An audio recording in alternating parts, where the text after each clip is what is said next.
రైతు బోనస్ పడుతుంది, పడట్లేదు. బోనస్ కూడా పడుతుంది కదా. బోనస్ కూడా ఇంత వల్లే నాకే పడలేదు ఇంతవరకు. సంక్రాంతి అన్నాడు, శివరాత్రి వచ్చింది, ఇప్పుడు క్వింటాకి 500 రూపాయలు బోనస్.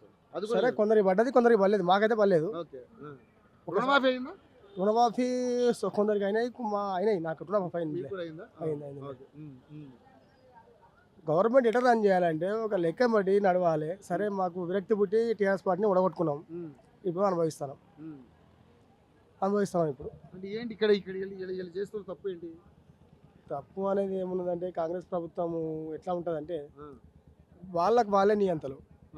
వారు ఒకరి మాట వాళ్ళు వినరు, మేము చెప్పినా పట్టించుకోరు. అది కాదు 100 పడి క్లాస్ 10 పడి క్లాస్ పట్ల అన్నది హాస్పిటల్ కానీ ఉన్నది. ఇంత దాని డాక్టరే ఉన్నాడు. హాస్పిటల్ కంప్లీట్ అయిందా?